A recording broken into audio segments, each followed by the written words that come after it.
Hello and welcome back to A Better World. This is your host Mitchell J. Rabin, and I'm very glad you're joining us again today. Today we're going to have another very interesting show. We have brought on a fellow that I am just so fond of, who's been in the city council here in New York City for some 12 years, Dan Garodnick, and he's just beginning to ease his way out. I don't really like that, but it happens to be true.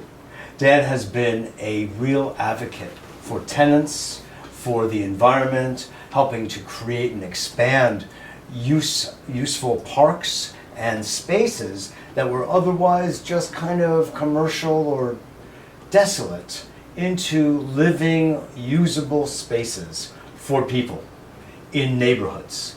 And this is a legacy that Dan is leaving us, and I want to just bring him forward again to our audience so they can recognize that there are people in the political arena, which is not typically who we have on A Better World TV, that are doing really wonderful, heartfelt things to improve the lives of people. And of course, that's what the show is all about. So on that note, Dan, great to have you. Thank you. Thanks very much for having me in. I appreciate it. Absolutely. Again, I'm serious. You know, you really are. You've been, I feel, a stellar performance over these 12 years in extremely difficult circumstances. And how do you do it? Thank you. I don't know if there's any magic here. You know, it's been an unusual 12 years in the district that I represent. Obviously, we've had some of the most difficult and odd real estate related challenges that have existed anywhere in the city. In particular, dealing with Stuyvesant Town. That's one perfect example, MetLife right? to Tishman Spire. The property was sold twice during the 12 years that I've been in office. This is a property that was built in the late 1940s. It had not been, I did not see a change of ownership between 1947 when it was started to be built and 2006 when I was 6 months into my first term in the city council. Oh. So the idea that the community where I grew up, where I was raised, now where I represented, was going up for sale 6 months after I was elected. You know, most people don't see that sort of excitement in an entire lifetime, let alone in their first term. And so that was a really interesting challenge, and that challenge went on for a decade, of course. You know, the challenges related to the commercial district in East Midtown. So in other words, to just break that down a little bit, one of the main challenges is that MetLife was seeking to get as much money as they could. It was a purely commercial operation. Absolutely. For them. Yes. You represented the tenants, and you put together an entire entourage of people to protect the tenants' interests. That's right. It was interesting. I remember this. What MetLife did after enjoying considerable subsidies from the city, a guaranteed return. They were taking a tax abatement. They got the city to condemn all of the land to be able to allow for this development to be built back in the 1940s, and it was a public. It was a gaslight district. It was a district. There were human beings who lived between 14th Street and 23rd Street, east of First Avenue. They all got thrown out in order to allow a 110 building property to be built at home to 30,000 people.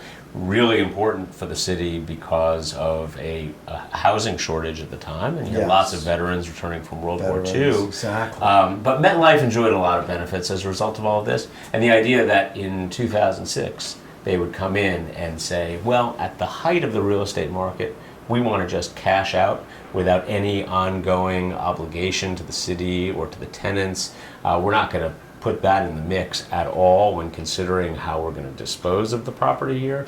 Rather, they just said, we're going to the highest bidder.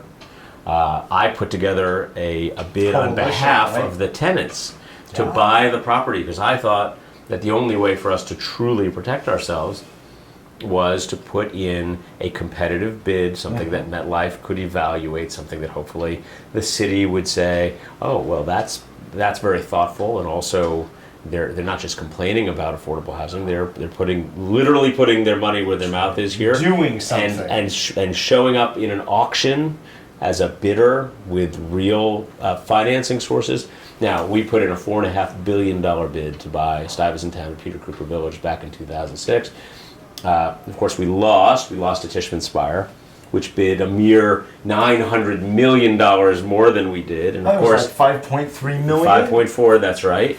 And that's been marked as the largest U.S. residential sale in history. That's right. That's right. It was just shocking, right? Amazing. And also the rents in the community didn't come near supporting what they had paid for it. So the result was a business plan that required them to make changes very fast to increase their revenues, and that meant, for all intents and purposes, jacking up the rents, getting rent stabilized tenants out of their apartments fast, jacking up the rents, and increasing their revenues. And to make a long story short here, they were unsuccessful. We fought back. We sued them. We gave tenants lots of information about their rights. We challenged them on all fronts, and ultimately they defaulted. And the next 5 years of time was in a very complicated framework where the successor to CW Capital, which was all of the lenders, had to figure out what to do with the property. The Church of England, the California Teachers Pension Fund.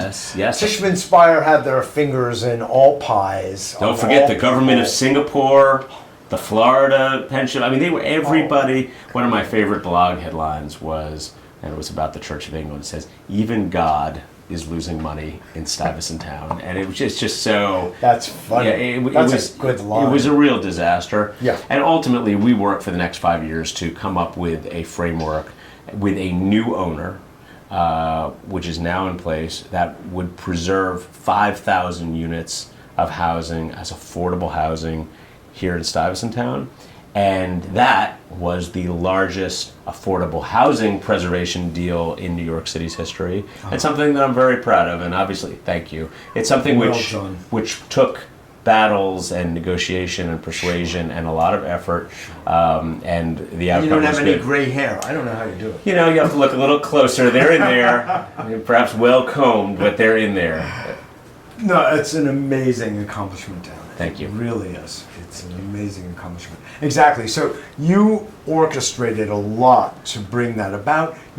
Bottom line is, from a tenant's point of view and just from being a New York resident's point of view, you were championing the people all the way along without interruption. Yes. And this is what we look for in a politician. This is what we look for in a man or a woman who's representing our interests. It's like there's been this peculiar juxtaposition that corporations and big money interests feel like they actually own public property. Mm-hmm. And this is a serious thing. This is actually, because my background is in psychology, I see this as a pathology. Mm-hmm. And it leads to greed, which is, the symptom of the pathology. But they lay ownership. See, now what's interesting here, though, is that in this case, it actually was private property. And the leverage that we had was very small. And the idea that we were able to make something out of nothing is what I think is the most interesting part of this story, because the city didn't really have They backed off. And not a lot of levers to work here.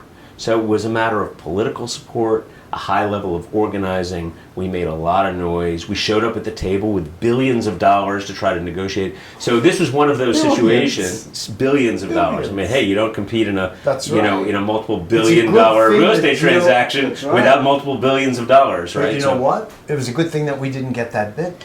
So we bid $4.5 billion. The property was sold for $5.4 billion. In the interim, the value came down to the vicinity of $2 billion, but then it was sold again for 5.3 and change billion dollars.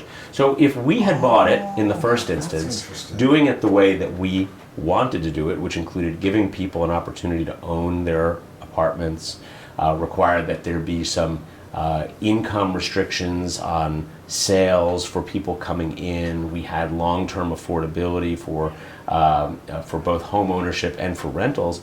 It would have been a very stable and disciplined capital structure, which would have allowed it to be successful and would have allowed it to succeed without uprooting people, without doing the things that Tishman Speyer, because of the size and scale of their bid, felt like they needed to do. So, what you would have liked? You would have liked to buy it at $2 billion, but obviously it wasn't for sale at $2 billion. Right. So, anyway, that's a good point that you're making. That even if it did go that way, we would have come out on top. We would have been fine because people would have owned their units, and people weren't looking, for the most part, to just create an investment opportunity. This is where people live. They wanted to, instead of paying rent, they wanted to build some equity in their apartments, and that was a good thing. That may still come back as an issue someday. I will be, not the local city councilman, but I will certainly be somebody who's able to provide technical assistance. And you'll be mayor. Well, we'll see. Thank you. You have to listen to some good guidance here. Thank you. No, we really do need an even-handed, big-hearted mayor who's also effective. I'll just leave it at that. I appreciate it. Okay, fine. Thank you. You're like, it's not you, Dan. It's but I'm just saying, we need that. We need that guy. Right. Yeah. If you know anybody, just call me. Yeah, send me a note or something. I got it. Let's move on to some of your environmental, because what you did here is thank you. We tenants and New York residents, and this has become a flagship, project, by the way, for the nation at this point. And now they're greening and doing all sorts of great things here. And I'm actually, A Better World is connected to helping in different small ways that happen. Great, to happen. that's great. Yeah, it's very cool. So, talking about green, another major thing you have helped to advocate is the Stuyvesant Cove and Solar 1 becoming Solar 2. Can you tell us a little bit about that? Sure. Well, Stuyvesant Cove is an interesting real estate question itself, because there once upon a time was a proposal to do a major real estate development right there on that site. And the residents of Stuyvesant Town and Peter Cooper Village, and this predates me, or at least predates my being an adult around here. It happened when I was growing up. They had proposed doing this development, and the residents here organized and fought back, not dissimilarly to what has happened over the last decade. And they pushed back on this, and they were able to beat it back. And the end result was the city decided to do a park, and that is our beloved Stuyvesant Cove Park. And one of the prevailing conditions there was that there be some entity to take care of it.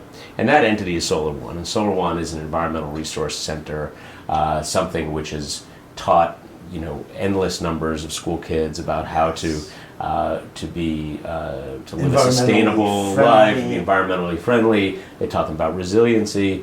The building, of course, is it's a building which shows through its own structure how to be sustainable because of its solar component.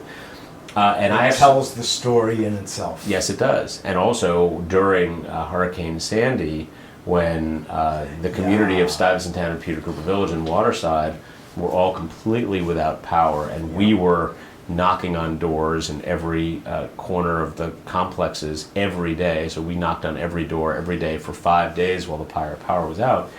There was one place in the neighborhood that had power, and it was Solar One. So we would go and use that as an occasion to charge phones and to be able to communicate with OEM and with the rest of the city to be able to get what we needed for Stuytown, Peter Cooper, and Waterside.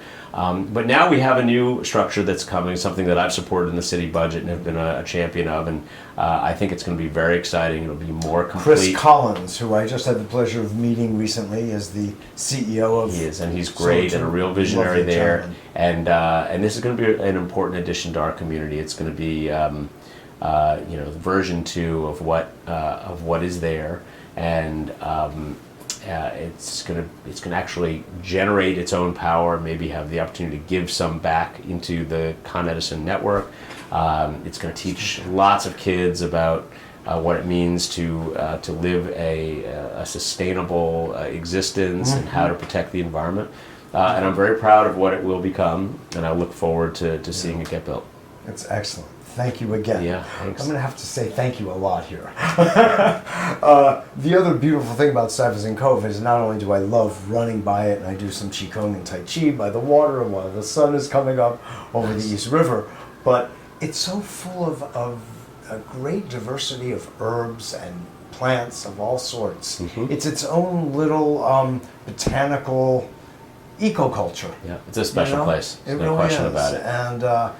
And I love the way everything is kind of marked off and how you can learn by reading the various signs and all Yes. about what's going on. And it's also exciting because the community that I represent, which goes from 14th Street up to 98th Street, has very little parkland. And we are ranked dead last in citywide surveys Is that of so? access to open public space, parkland in particular. And the reason for that, of course, is that we're, for the all intents and purposes in this district, it's Midtown Manhattan. It's very densely built. There's not a lot Densely of populated. densely populated. That's right, and not a lot of opportunities to create parkland, which is why when we have resources like Sty Cove Park and other even small isolated opportunities, we value them. We like to take moments to create them where we can, because it is very important for the people who live here. Astor Levy Park is another example. Astor Levy is a great example. That was an underutilized Who street. is Astor Levy? Do you know? Yeah, he's a war veteran. I think he's the first Jewish war veteran. Is that so? Yeah. Astor Levy, and the Astor Levy place is named after him. We actually I work out there too. right, Yeah. exactly. For the United States. So so that street was not much was happening there. It was a place which Fresh Direct used for its just staging area. Warehousing, staging, yeah. And the VA hospital used it for parking. And Who owned it? It's New York City Street. So then we looked at that and we said, well, there's an opportunity to create a park because we don't need an extra underutilized street. What we really need is parkland. So we worked with the city. We were able to do all the necessary things to be able to convert it into a park. It now has a track. It has ping pong tables. It's a wonderful I place think it has to be. a pickleball court too, actually. What is pickleball? Do I even know what pickleball is? We actually just put one in on our paddle tennis court. It's a smaller version of paddle tennis with a wiffle ball. Ah. I haven't done it. Okay. I'm into paddle tennis and tennis. If it exists, then it's escaped sure my it's notice, or I just don't know what pickleball looks Yeah, like. But right. I'll tell you, the space it's wonderful. It is. And to create it and then see people out there using it is one of the most satisfying things you can do as a public official. Exactly. So. What you've done is being really used, and the Yeah. people there don't even have a clue how it got there. Yes. But you know. I know, and You we know? did it again also on the East River between 38th and 41st Streets. Right. And Isn't that a whole Con Ed stretch? it was a parking lot for Con Ed vehicles when the power plant over there was yes. open, and now it's a pier which is structurally sound, which we made into a park, and people are discovering it now, and so you can see how people are going to sit on the nice. benches, and that's a great place for your Tai Chi. By the way, it's not right in Yeah. your backyard, but Yeah, if you're sure. willing to walk 15 I'll minutes, take my bike. you should. Yeah. It's worth it. It's a beautiful spot. Nice to know. And something that will ultimately connect to a broader esplanade all around Manhattan. Very nice. So it's a very important amenity and something that we want to do more of. Absolutely. I wish that we could reclaim the 15th Street exit off of the FDR and 14th Street again. I don't know how Con Ed just decided it was theirs. But after 9/11, I remember it all happening. Yeah. So, Well- and I had a car back then, too, so it was especially painful. Well, I don't know if you'll be Spots. comforted or not comforted to learn that Con Edison does not have the right to simply claim it as theirs, but they worked with the New York City Police Department in removing access as a security measure. I don't know if that makes you feel more comfortable or less comfortable, but that is the case. Didn't help that much. And we've worked to see if there's ways to open that up. Thank because you again. It was an important access point, but also there are live security concerns at that power Yes. plant, which I think deserves some level of acknowledgement here in this process too. I'd like to bring something else up altogether, Dan, which is this. At various moments in my wild fantasy life, I've thought, what would it be like to be city council or mayor or like some kind of political position. I'm not running, don't get me wrong.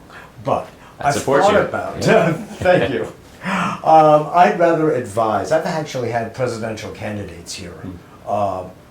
Federal government candidates, but for the Natural Law Party, for instance, and other parties, because I'm not into the bipolar, truly bipolar, Dem-Repub thing. And I'm all for third party and independent candidates.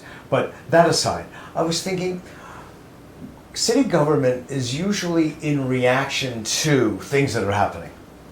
It's not a strong position. It's always deciding after some crisis or something. Rarely, too rarely, I will say, is it proactive. Now, there are instances in which it is. The setting up of city bicycle lanes, things like that. I think that was kind of a proactive thing.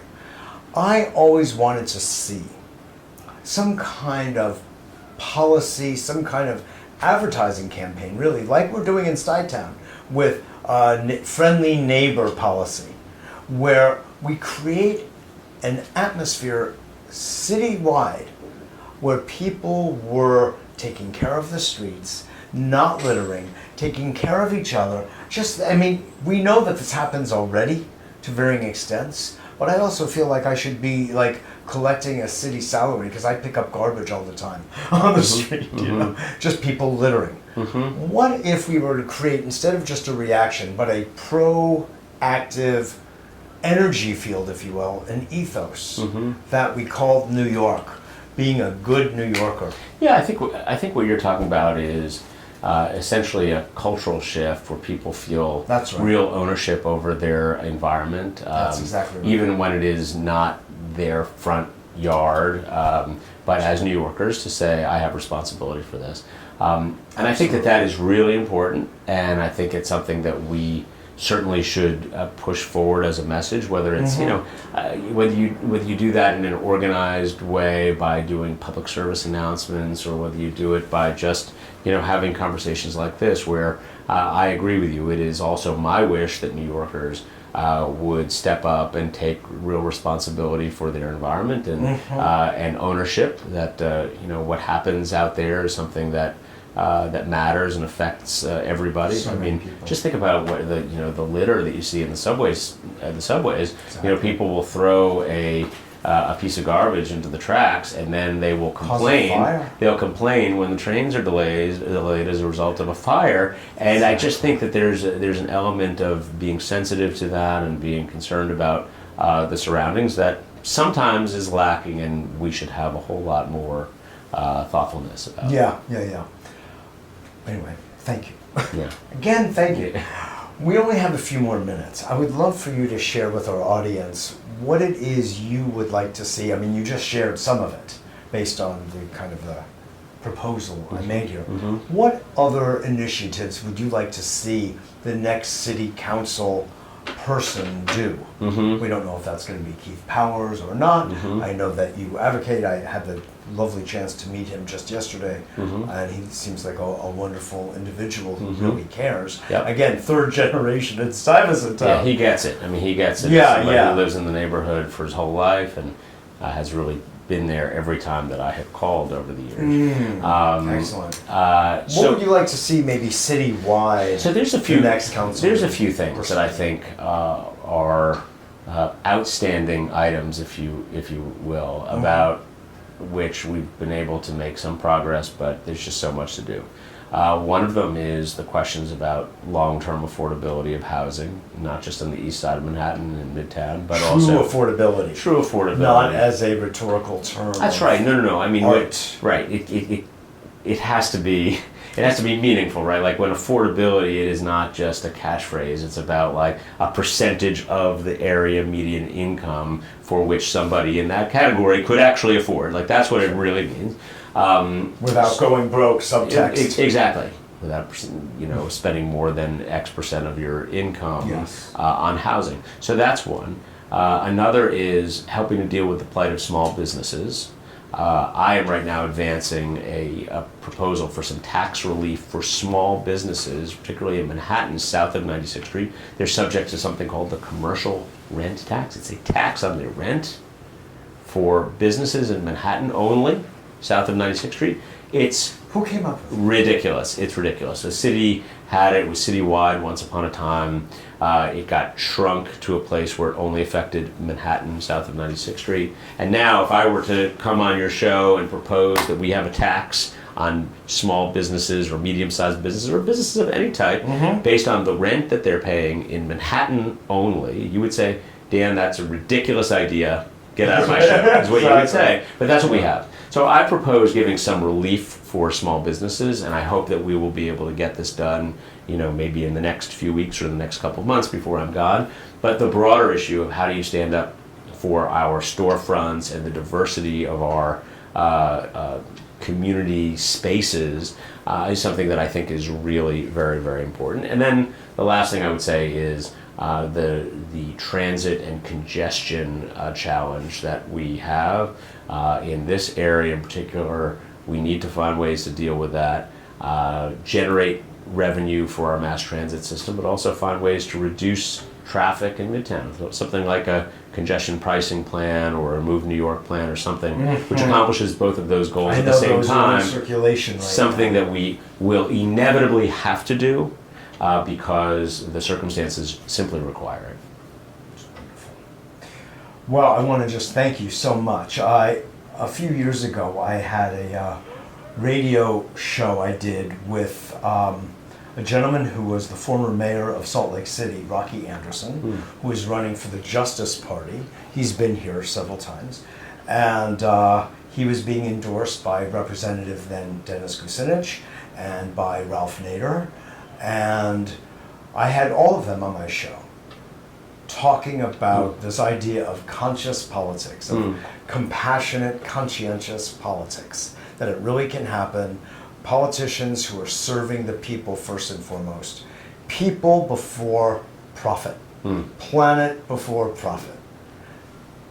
Appealing. Isn't it? Sure. It's so simple. Why so difficult? Yeah. You are one of the representatives of that idea, Dan, here in New York. Yeah, So. hope to be, and thank you for have- saying that. I appreciate it. Yeah. Thank you. It's really true. To be continued. You bet. You We're bet. not finished with you Yeah, yet. I thank you. feel this is a beginning. Sure.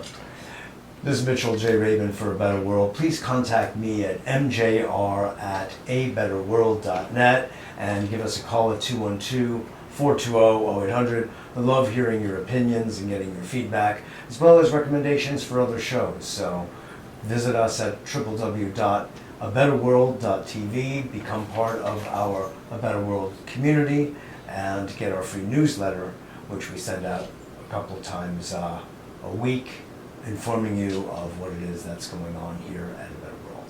Thanks so much again for joining. I hope you enjoyed that as much as I did, and I look forward to seeing you all next week.